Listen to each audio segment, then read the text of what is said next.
welcome to Recollections May Vary, a royal recap. I'm Kinsey Schofield here with Kevin O'Sullivan. You watch us together on The Political Asylum with Kevin O'Sullivan. And we've had a wild 2025 when you look back to the Sussexes.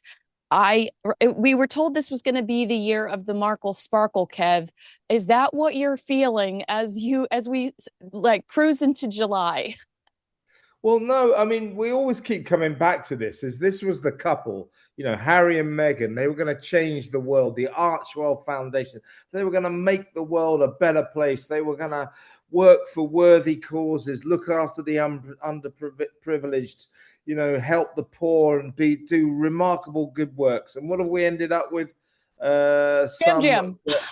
Some actress who used to be in suits selling scam jam, and now Meghan Chateau Meg wine. I mean, their achievements don't seem to be very much. And Harry, meanwhile, seems to be doing nothing. And then against all of this, her venal cashing in on her royal status. It's getting really, really ridiculous now. We've suddenly got this drumbeat at the background, these extraordinary revelations about what Lady Elizabeth Anson, the Queen's cousin and best friend, confidant, said about what the Queen thought about Meghan Markle. The Queen saw through Meghan Markle almost from day one.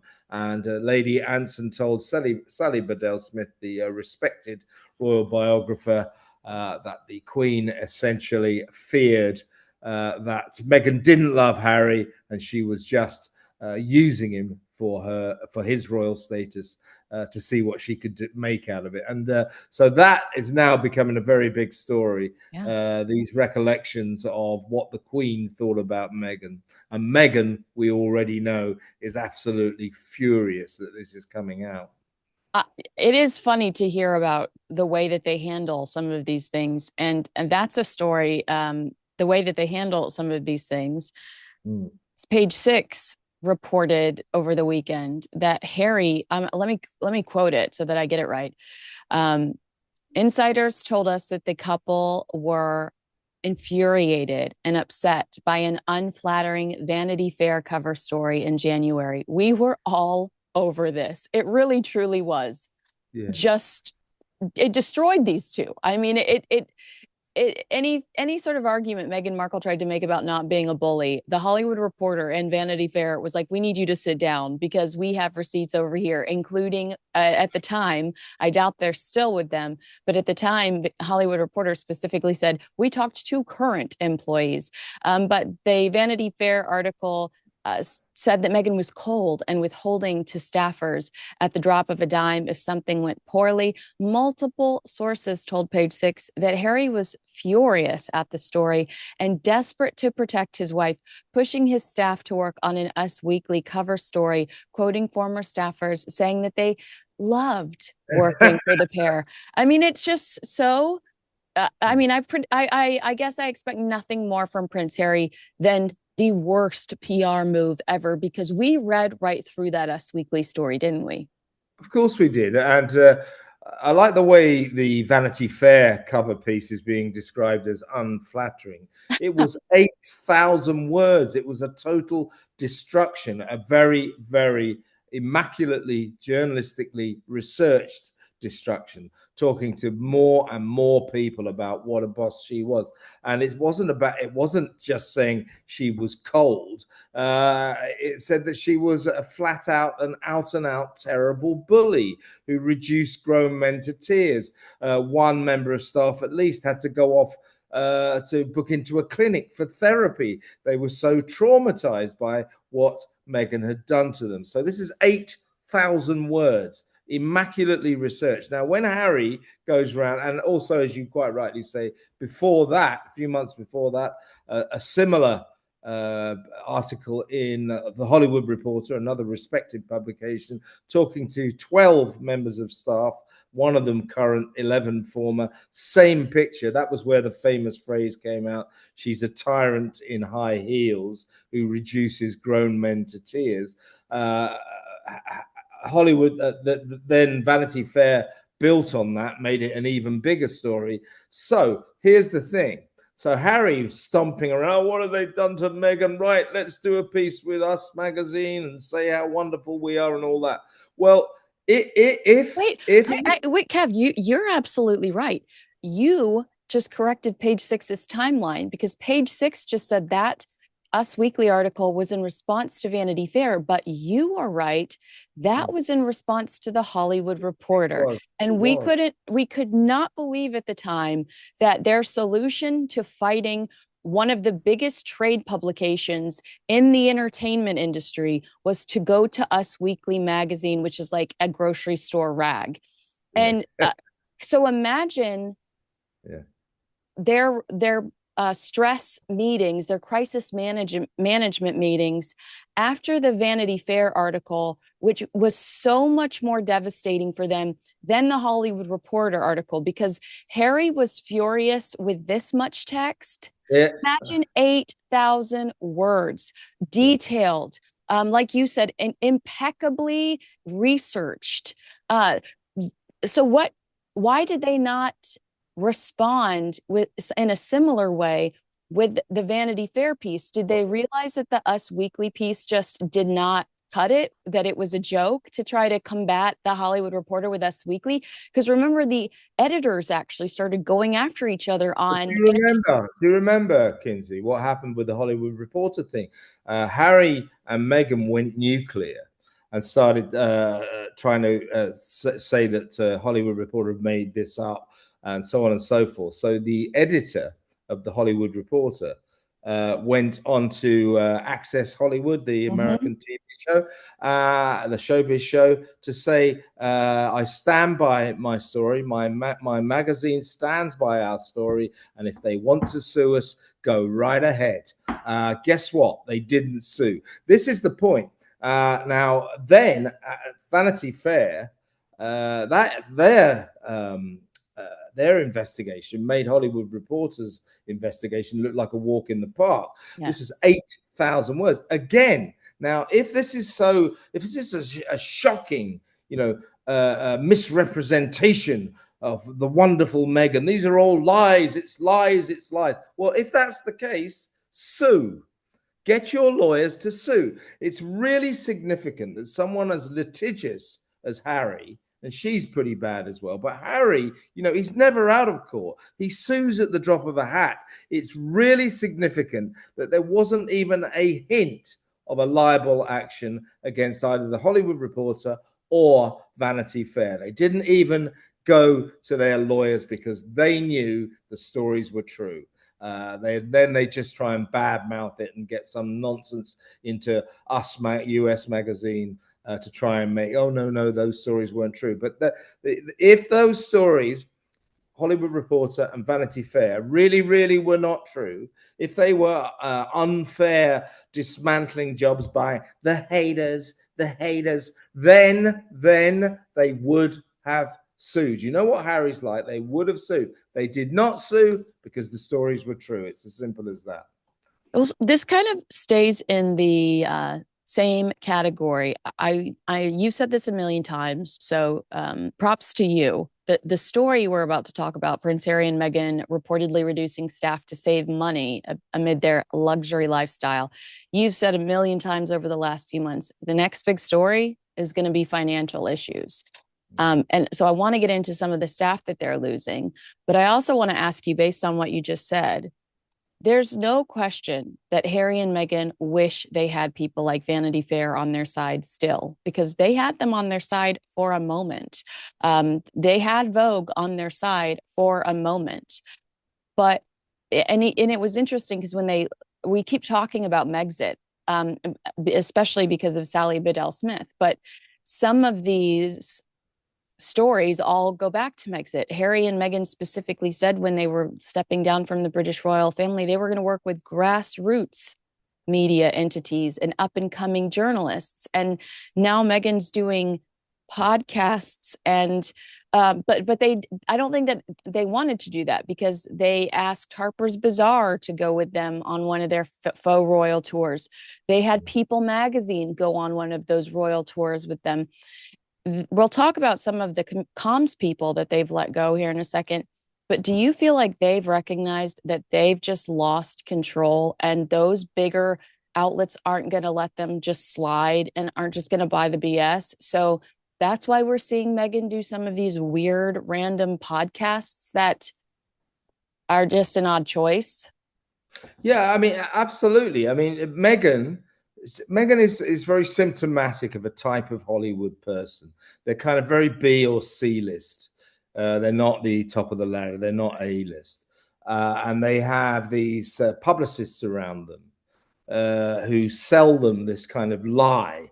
You can control everything that everybody ever writes or says about you. You must control. We will help you control that. Well, I'll tell you, if you convince yourself as a two-bit sort of cable show actress like Meghan Markle that you can control the entire narrative about yourself, Kinsey, that way madness lies. And that's what's happened. She's been sort of convinced that somehow or other, she can control every single word that's ever said or written about her. And she's finding out that she certainly cannot. And she's flipping, it's really flipping her out. Hence, I think that's half the reason why we've got this right now, this crazed blizzard of activity on her part. So for every nasty word that gets written about her, and more that does happen, she'll say, look, I've got some wine. Oh, look, I've got a new range of apricot spread. It's as if to sort of blot out the negative press she's getting. Now, not many people, stars in Hollywood, no matter what level they are, A-list, B-list, C-list, she's very much C-list. Not many people in Hollywood get as much bad publicity as she does. Why does she get so much bad publicity? Could it be that she's just not a very nice person? Could it be that she does bully her staff? I think we can take that to the bank now. Everywhere she goes, there are stories that she bullied the staff.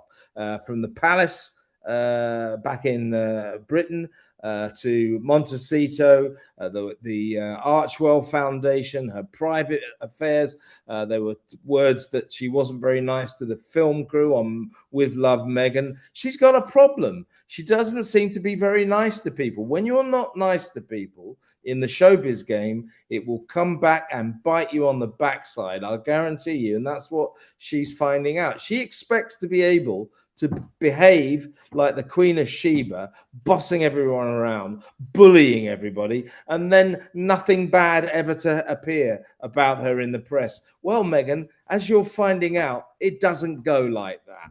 So that's what's going on now. I think she is flipping out that the truth is coming out about her, and she's trying to cover it up with this kind of blizzard of allegedly positive publicity about her silly product. Oh, look, there's wine. Yeah, $110 for 3 bottles. Yeah, right. I'll definitely pay that. Hell, look, apricot jam and all this kind of stuff. That's what's going on. She's trying to cover up for the bad publicity with a blizzard of activity surrounding as ever. And I don't think that's working either, because people are now trying to say this jam or this scam jam and these flowers and this cooking mix and the wine, who's making it? Where's it coming from? And Yeah. we're finding out it's like not homemade, it's factory made, it's mass produced. So that's why she's got Which this. also you should also anger us, because if that's the case, that it's factory made and mass produced, then there's no excuse to be emailing your customers days after they think they've secured a purchase to tell them that there's not enough product to send them. Prince Harry will go on TV and talk about his family in a way that I don't think is appropriate, considering the distance that they have with each other, in a way that I'm constantly like, I don't think that you should be talking about them. Well, it's not disrespectful. It just feels inappropriate based on the fact that we know that there's a strained relationship there. Yeah. And in terms of these revelations that are coming out via Sally Bedell Smith and Lady Elizabeth Anson, who, by the way, died in 2020. So these are conversations before Lady Anson's sad death. One of the things that emerges from this is the way Harry, in particular, just rewrites history. So, Mm. so Sally Bedell Smith is revealing that the Queen was incredibly upset that Meghan wouldn't tell her about the dress. That Lady Anson, who's a very good party organizer, was completely cut out. So Harry and Meghan basically said to Her Majesty Queen Elizabeth, butt out, we don't need your help, we're not telling you anything about this. Now, the Queen, unsurprisingly, we're hearing, was distraught about this, really distressed, really upset. Harry was very rude to her for 10 solid minutes, apparently. She was shocked by that and enraged by Meghan clearly being a schemer who was getting her claws into her grandson and all that. What does Harry write in spare? Yes, we did go a different way, but Her Majesty, my grandmother, the Queen, she was absolutely fine with it. She was very, very happy with the way we were organizing the wedding. In other words, what those two do, Harry and Meghan, they just lie to recreate history to their liking, to make them look good. If you listen to their story, particularly Meghan's, but both of them, those two have never done anything wrong ever. It's just people around them. It's everyone else that does things wrong, not them. They never do anything wrong. They're always the victims. Yeah, right. You're so funny. Yeah, but and don't forget in a 2022 interview with Hoda Kotb on the Today Show here in the States, Harry said, "We have a really this interview was unbelievable. He said, we have a really special relationship about himself and the Queen. We talk about things that she can't talk about with anybody else. GTFO. Being with her, it was great," he continues. "It was just so nice to see her. She's on great form. She's always got a great sense of humor with me.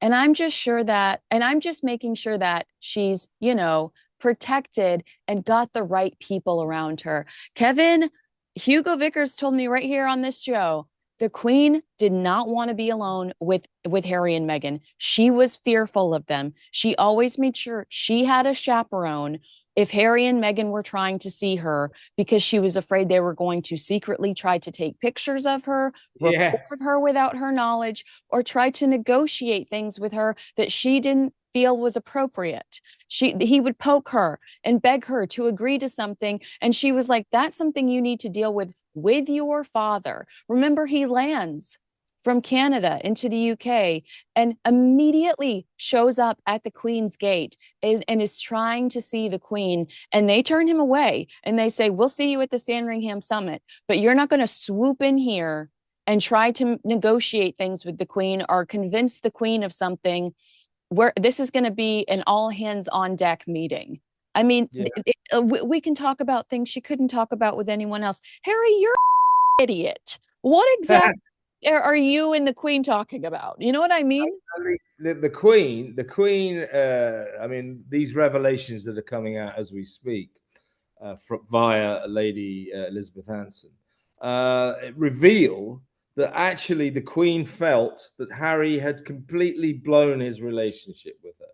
The way he behaved through the wedding, well, actually, from the moment he started this relationship with Meghan and then the wedding plans, the Queen basically took the decision, he's kind of dead to me, that they didn't have a relationship anymore. Meanwhile, Harry is saying, "Oh no, our relationship was incredibly special." And for God's sake, what a thing to say when he said that, "I'm just trying to make sure that she's looked after and she's protected." Who the hell are you to say that? You're 96th in line to the throne, a sort of dork with ginger hair that nobody cares about that much. You're not in a position to make sure that the Queen is all right. Nobody would look to you. And what he was trying to do is Promotion of discredit. himself. He was trying to discredit the people around the Queen. But in such a manipulative way. This is when, because I know sometimes I say to you, I feel a little bit of sympathy for Harry because he's an idiot, and you always say to me, "Don't," and you're right. But this is where I think Meghan starts to rub off on him, because he does it in a way to where he's trying to make it look like he's protecting the Queen or has the Queen's best interest at heart. But ultimately, what he's trying to do is he's trying to dismantle the credibility of the courtiers and the men in the gray suits that are around Queen Elizabeth, that ultimately were trying had the really did have the queen's best interest at heart, and that's why they were like, get these two out of here as far away from us as possible and let's sever all ties. Recollections may vary. Well, yeah, exactly right. When he says, I was just trying to make sure she was protected, looking after her and all that, you're quite right. Inherent in that is, a criticism, a damning of the people who really were in charge of making sure the Queen was okay and was protected in her later years. And the other thing that emerges from these revelations, 3 years after the Queen's death, is that those two, Harry and Meghan, really, really did make her final year or so very, very unhappy. Her final years, she was distressed about them, as you say. She lost her husband. She lost her husband. Yeah, and her suspicion of Harry and Meghan, as you say, is matched by the king. Everybody doesn't want to be in the royal family. They don't want to be anywhere near those two because they don't trust them. Are they recording? Are they filming? Are they saving up information to sell, to put in their next book, to say in their next interview with Oprah? They are regarded as pariahs, untrustworthy pariahs.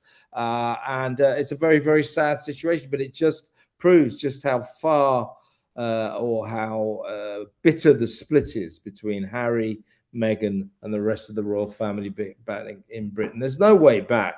There will never be a healing of this family feud. There won't. It's terrible. All right, one more question, then I'll let you go. Thanks so much for your time.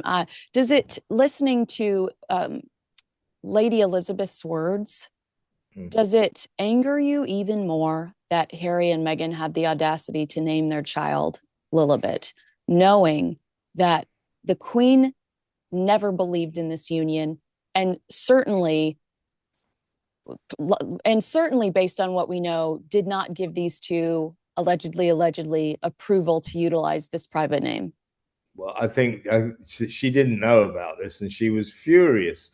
Yes, it does make me angry because I'll tell you what makes me angry. It's the Queen and the King. I'm not having a go at them. But they are so mild-mannered in what they allowed this couple to do. The grenades that those two lobbed across the Atlantic at the Queen, at the King, well, the Prince of Wales, Charles, as he was then, the Queen, R.I.P., God rest her soul, and Queen Camilla, and the evil William, stepmother. Yeah, exactly. William, of course, Camilla, Kate. The things they said and the things he wrote and the things they said in that interview, you're racist, absolutely disgusting. But the King or Charles, the Queen, Philip in his day, they handled it with great dignity. They didn't get down in the pit and start throwing mud back at them. They allowed it to happen. But then Harry and Meghan, this is what annoys me, exploited the dignity of the rest of the family by getting worse and worse and worse. So yes, it does annoy me, and I know it annoys millions and millions of Brits. Millions and millions of Brits will never forgive Meghan for what she's done to the royal family. And we also feel she's basically stolen dear, sweet, charming, slightly dim Harry that we all loved a few years back when he was Jack the Lad, having fun and all that, and fighting for his country in Afghanistan. Respect to this day for that. We loved him then, and somehow or other, Meghan has stolen that man away from us, and now we've got this miserable, moaning ginger nuts suing everyone, not with having nothing to do in his life, watching his wife cash in on her minor royal status like there's no tomorrow. It's a very, very unsavory spectacle. And yes, I speak for millions of Brits. I think we're pretty furious with Meghan for what she's done. And can you imagine if the Queen would have said yes when they asked if they could bring that Vogue photographer? And there was no real preview. They were like, "Hi, can we come over right now with this Vogue photographer to take pictures of you and Lilibet, or Lily?" I call her Lily. She's not Lilibet to me. But can you imagine how they would have probably inevitably charged media to use that photo. I mean, Yes, there was a big there. It wasn't just a nice photo of a child and the woman she was named after. There was a bigger scheme there. I yeah. feel I just don't think Yeah. that was an organic moment. Well, again, this is all about Meghan thinking she can control the media. As I say, you can do your best to keep tabs on the media, but if you think you can control it, as I said earlier, that way madness lies. And what Harry and Meghan want to do, particularly Meghan, is they want the press to do. They want to deal with the press. They want to use the media all the time to their own advantage, and then expect the media never to write something that they don't like about them. And that isn't going to wash. The more you try to, if you're one of those celebrities, a lot of celebrities don't really do this, but Meghan courts the press, courts the media with a passion to get her products, to get herself publicized. If you do that, there's no such thing as a free lunch. Okay, they might write what you want to write today. Tomorrow, they'll write what you don't want to read about yourself. And that's why Meghan is flipping out right now, because she's getting more negative press than positive press. Because I don't think there's all that much positive to say about her. It's as simple as that. What a full circle moment we just had, Kev. Great way to bring it all, to hit it all home. All right, agree with us, disagree with us, let us know in the comments below. Make sure you like, subscribe, and share this video with a friend. Kevin O'Sullivan, I look forward to seeing you again on your show on Talk TV. And I get to see you in real life in 1 week. So I look Yeah, forward to I know. I can't wait, Kinsey. Looking forward to that.